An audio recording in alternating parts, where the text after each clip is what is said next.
7 de la mañana, 29 minutos. Nuestro invitado Mario Pazmiño, coronel asesor en seguridad. El ministro de Defensa, Osvaldo Jarrín, anunció que las Fuerzas Armadas brindarán todo el respaldo a los miembros de una patrulla militar que se encuentran involucrados en la muerte de un ciudadano que evadió un control de seguridad cercano a la frontera con Colombia este fin de semana. Jarrín recordó las acciones que se desarrollan para garantizar la seguridad ciudadana en la zona. Lograr una solidaridad, por supuesto, con el ciudadano fallecido Cleber Castillo. Pero también hay necesidad de reconocer que la patrulla militar está cumpliendo órdenes. Todo lo que se está aplicando en la frontera norte, leyes, políticas de defensa y de seguridad de la frontera norte, planes estratégicos militares actualizados para la conformación de la Fuerza de Tarea Conjunta Esmeraldas. Todas estas medidas que se están tomando están teniendo un resultado positivo. Por esta razón, hay un ambiente de paz en estos 10 meses que se vive en la frontera. Pero, indudablemente que se vive un ambiente de tensión también en la frontera. Pero esta tensión es el producto del irrespeto a la autoridad, del incumplimiento de las normas y las medidas de seguridad que se establecen particularmente en la frontera norte. La tensión no es por aplicar medidas de seguridad, por aplicar planes. Muchos creen que lo acontecido es una consecuencia lógica de entregar a las fuerzas militares responsabilidades que pertenecerían a la Policía Nacional, pero todos sabemos las circunstancias excepcionales que vive la frontera norte y lo que ha determinado la presencia necesaria, indispensable de las Fuerzas Armadas en esta zona, pero bajo protocolos, bajo normas, bajo entrenamientos que no les permiten proporcionar el uso de la fuerza, sino simplemente abrir fuego con armas altamente letales, como en el caso del ciudadano ultimado hace pocas horas. Le quiero preguntar sobre ese tema para comenzar este diálogo, Mario Pazmiño. Cómo no, muchísimas gracias por la entrevista. Yo considero que el uso progresivo de la fuerza que está aplicando la patrulla en el contexto de esta vía en el sector de Mataje hacia la frontera con Colombia, pues es un uso progresivo que se da el momento que la patrulla dispone un alto a un vehículo que se aproxima. Ese momento le está dando la primera disposición de que hay un contingente militar que está ahí y que tiene que realizar una requisa, de acuerdo a lo que está establecido. Sea policial, sea militar, pero le están dando la primera disposición. Señor, detenga su vehículo que vamos a hacer un chequeo. Sí. ¿Qué es lo que dice? Quiero ir concatenando los dos elementos. ¿Qué es lo que dice el señor Johnny, que es el otro que estaba ocupando el vehículo con la persona fallecida? Él dice claramente que se asustan del control militar, que me parece sumamente extraño. Si una persona no tiene nada que ver o no nos lleva ningún tipo de cosas especiales, pues se deja que se le controle normalmente por su misma seguridad. Ese momento, ellos manifiestan que se asustan y que se ofuscan porque llevaban en su interior, llevaban cemento y llevaban combustible, generalmente gasolina blanca. Aquí la gran pregunta que debemos de hacernos, y me imagino que el juez también tiene que hacerse, es ¿por qué llevaban cemento y gasolina blanca? Y lo que el juez conoce muy bien y conocen todas las autoridades del sector, es que son parte de los precursores que se utilizan en los laboratorios o cristalizaderos para el procesamiento de la droga. Eso lo machacan con cemento y con gasolina blanca para ir refinando la cocaína. Pero coronel, puede que sí haya sido, ciertamente, pero también este afán de justificar la muerte de un ciudadano a posteriori y decir, en algo andaba, por lo tanto bien muerto está. No, perdóneme, aquí estamos hablando de protocolos que se aplican en casos para no llegar al extremo de hacer uso de armas letales, incluso poniendo en riesgo la vida de un tercer ocupante, que era un niño de 13 años. Claro. Que más allá de toda condición o de toda relación con familiares que hayan podido estar vinculados a cualquier género de actividad, es un niño y demanda garantías. Completamente de acuerdo, pero vamos al momento exacto, 6 de la mañana, todavía en esa zona, medio entre oscuro y clareciendo. La patrulla no observa quién está aproximándose.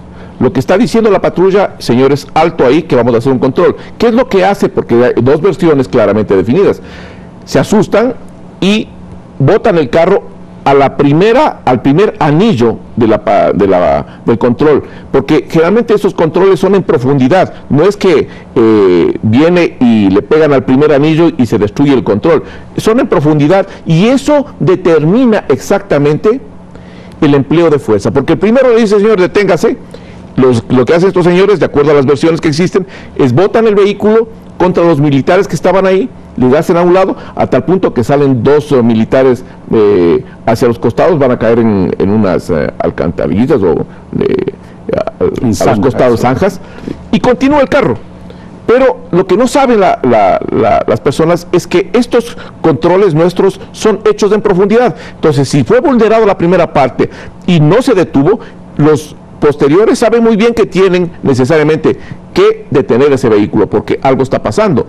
Le dieron ya la orden de detención. La persona no acata esa disposición y arremete con el vehículo.